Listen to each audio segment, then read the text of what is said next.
I still cannot help but a little bit though that like bothers me is like if I give advice like that to a girl that say she slept with 3 or 4 chads and she did not make these guys wait. I'm scared that if I tell her you need to make these these guys that you really care about wait 2 or 3 months, I'm scared that she does not actually give a fuck about those type of guys because she already chad chased. She already was that type of girl where she would give it up on the first night. So if she's already that type of person, do you think that she can revert? Are you religious?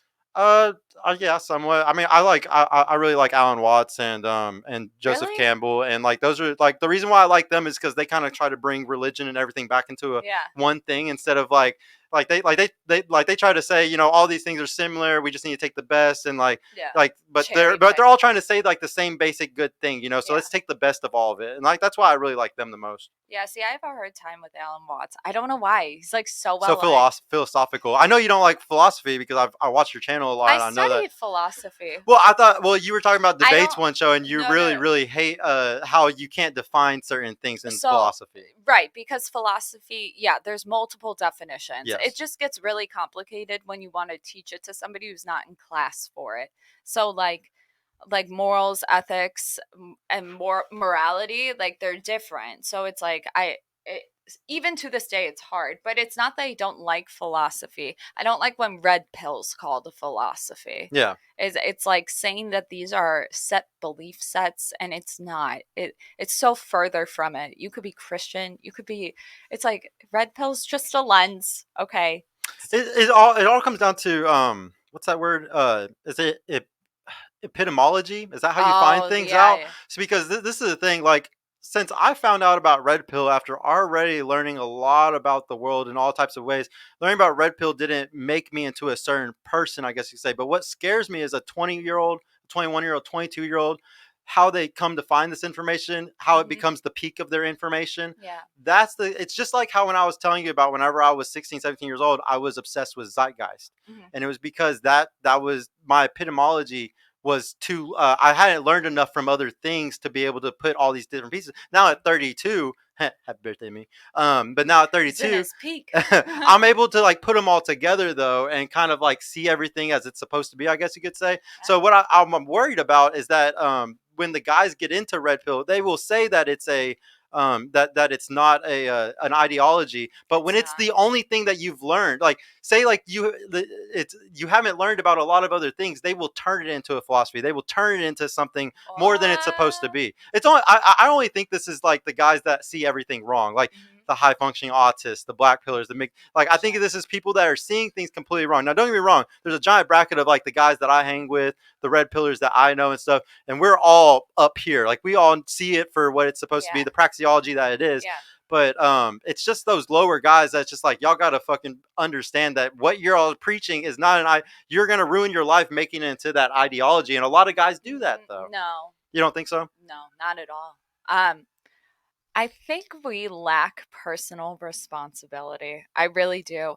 I think that when you this is always the debate that ends up coming. Remember what I was saying about philosophy? This is it. Yeah. So it's like you always want to argue about what's right. I'm arguing about what is. Even though you follow like red pill concepts, let's just pretend you don't for a minute, just to keep it clear cut. Like a blue pill mindset is always what's right, what's moral. And we're just here to be like, this is what is. It's not good nor bad. It's just a fact. But what happens is when people follow a specific religion, and that's fine if you do, we encourage it. Like that's growth. But they'll project it on everybody else. Well, no, you can, because Christianity does that, because in the Bible, you got to spread the word of, So I understand it, but I'm saying like, honestly, Christians are like the least of the problem. They'll pray for the person that's suppressed or whatever they say, but it's not like red pill. I can't control. Hold on, I'm getting my thoughts together. I can't control what somebody does with information. Video games, they thought were going to be horrible for men. They still say they're going to end up it causes all types of shit. Influencing them to do certain things. People will criticize the red pill, saying that it focuses on trying to sleep with lots of women. Plate spinning and shit, And that's not The focus. That's not entirely wrong, but that's not like that's like one of the 10, like that's 1/10 of the whole thing, and 1/20th shit. Well, they're missing the point. So like when people get into the red pill, or like they come across and they're like, oh, we're teaching men to be plate spinners, whatever, sluts, and how can they want a girl that isn't a slut? How does that make sense? And what we fail to realize is that men get really attached, and men go all in too much. Facts. That is so true. Yeah. One-itis is the biggest disease. Yes, it is. It causes men to have an unhealthy obsession. It's if you want to do the female equivalent, it's kind of like when a girl's like, "Ooh, I'd marry him," like on a first date. But men take that and they move with it. That's the difference. Especially the guys that don't have experience or aren't getting out there. Yeah, they're action takers. So what they'll end up doing is pushing the girl away more. When we say date non-exclusively, your attention is diverted, so you're not there, because there is suicidal. Yeah, it's not healthy. Yeah. But like this, like dating non-exclusively, it's fine. Like a lot of times girls will do that. Girls will see multiple men. Why is it okay for them to do it? And it's actually optimal because they have a shorter window, right? Mm-hmm. But it's problematic if a guy does. I think if you give the right guy the tools, he will do with it well. I guess, like, yeah, there's a small proportion of men that extort it or whatever, but there's also a small percentage of women who do the same. Not to say they're same. Yeah, they're taking advantage of it. Yeah, so I think we focus too much on like get the girls, blah blah blah. It's more so like keep the morale up, because that one-itis fucks you up. Yeah, so it really like, does. So if they pay attention to the praxeology and follow, just understand all these things, they're way more likely to just not fall into the trap that a lot of men are falling into. Yeah, and it's like you can. But they don't need to make it an ideology. They just need to understand these facts, move forward with it in the correct way. My question is, how is it an ideology? Well, like I said, it's just the inexperienced guys. I don't think that guys. Like, how would you define ideology? Anybody got the definition? No, I don't.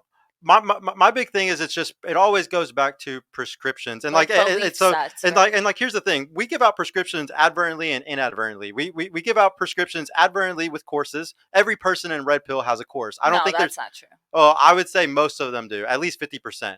At least 51%. I mean, like Andrew Tate, Myron, Donovan. Okay. I would say most of the people that I see all make money in some form, and in that way that they're making money, they're having to give advice, which is prescription. Sure. Now, don't get me wrong. Rolo, the people who really are creating all this shit, they stick to the praxeology because that is what it is, and they're not giving out prescriptions. But I think you can give out prescriptions, but it's not necessarily red pill. It's more so your experience. Yeah, 1,000%. I mean? That's the whole reason I got into this space, because I saw tons of people didn't have experience with women, but I had a decade of plenty of experience, and that's why I'm not scared to say that I'm giving out a prescription and it might work or it might not fail. I'm not scared to do that at all, but most people are. You should be scared. Of course, because you can have adverse effects on other people's lives. But the thing is, everybody else, like I said, people are giving out prescriptions both inadvertently and advertently, and the thing is, you do it inadvertently.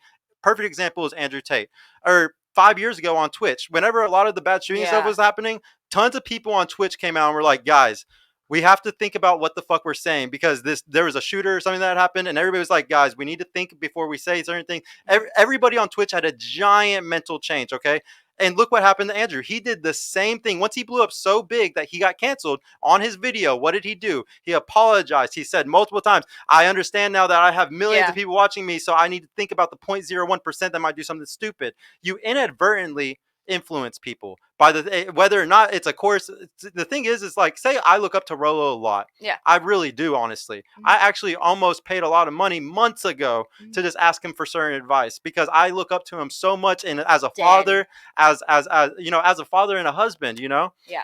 But so if you really look up to somebody, even if they so rarely give advice on something, you're going to take it so literal, because that is like a father figure to you. That is somebody that you take so seriously. That's you.